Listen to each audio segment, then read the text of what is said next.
आज की क्लास में हम स्टडी करेंगे block diagram of DSO. Block diagram of DSO study करने से पहले सबसे इसकी जो है कि नीट को के बारे में थोड़ा जानकारी ले लेते हैं। देखिए, सीआरओ के द्वारा जो हम सिग्नल का मेजरमेंट करते हैं, एम्पलीट्यूड का, फ्रीक्वेंसी का और सिग्नल शेप का, तो उसमें एक प्रॉब्लम थी। तुरंत हम जो है कि मेजर करते और उसकी वैल्यू को हम रिकॉर्ड करके नहीं रख पाते थे। अब डीएसओ के आ जाने से इसके नाम से ही पता चलता है, digital storage oscilloscope. Storage means इसमें जो है कि मेमोरी है और ये जो है एक मेजरमेंट को रिकॉर्ड करके रखता है, जिसको आप प्रीवियस मेजरमेंट के रूप में आप कभी भी देख सकते हो। तो ये एडवांटेज है डीएसओ का। अब देखते हैं इसके सभी ब्लॉक के बारे में। सबसे पहले देखते हैं, यहाँ पे इनपुट सिग्नल आ रहा है।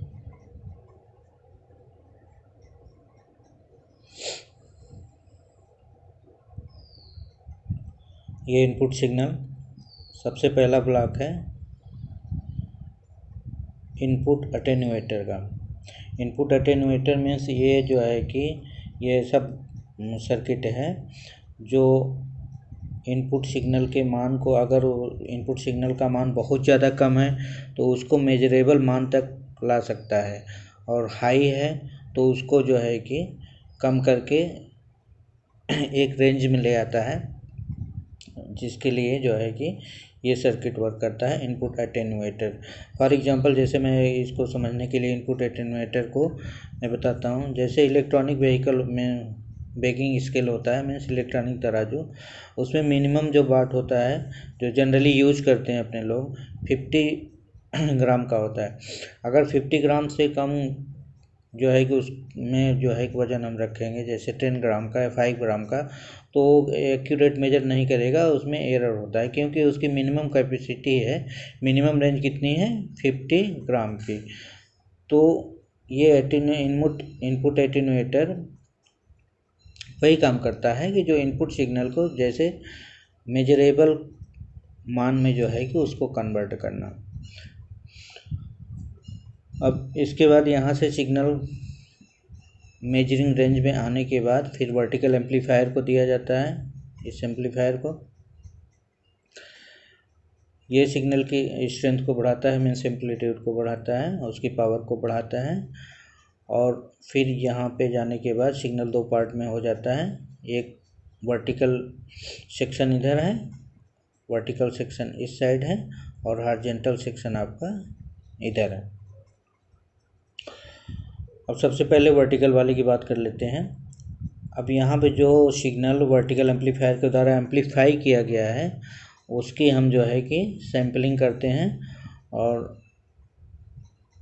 उसको जो है कि एनालॉग से डिजिटल में कन्वर्ट करेंगे। सैम्पलिंग मीन्स जैसे आप लोग एनालॉग सिग्नल देखे हो, एनालॉग सिग्नल इस प्रकार का होता है। तो इसमें जो है कि डिफरेंट वैल्यू पे अलग अलग जो है कि मान होते हैं, ठीक है। तो सपोज कर लिए, जैसे एक पॉइंट यहाँ पे ले लिया हमने, फिर एक पॉइंट यहाँ पे ले लिया, एक पॉइंट यहाँ पे ले लिया, एक पॉइंट यहाँ पे ले लिया, और एक पॉइंट यहाँ पे ले लिया। तो इस प्रकार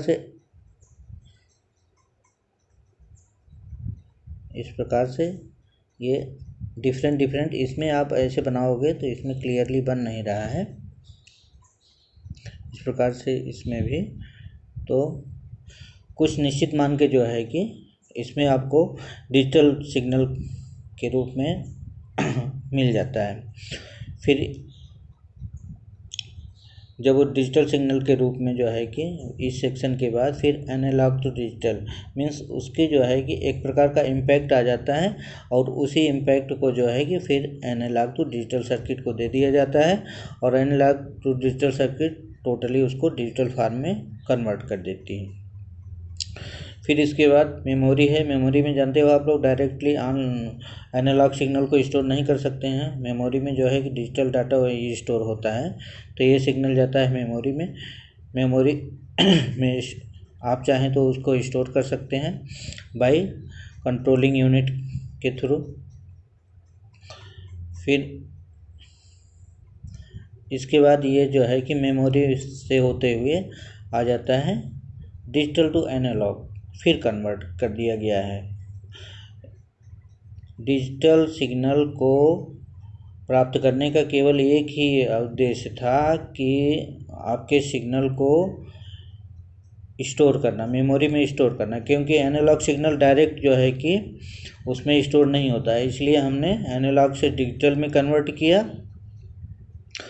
और फिर मेमोरी में स्टोर किया। स्टोर करने के बाद फिर उस सिग्नल को हम डिजिटल टू एनालॉग कन्वर्टर में इस सेक्शन में देते हैं, इस सेक्शन में। फिर यहाँ से वर्टिकल डिफ्लेक्शन में जाता है, वर्टिकल डिफ्लेक्शन में इस सिग्नल को थोड़ा एम्पलीफाई किया जाता है और यहाँ पे जो CRT की प्लेट है, वर्टिकल प्लेट है, उस वर्टिकल प्लेट पे इसको दे दिया जाता है। ओके, अब आते हैं इधर जो है कि हॉरिजॉन्टल सेक्शन की तरफ। यहाँ से ये ट्रिगर सर्किट है।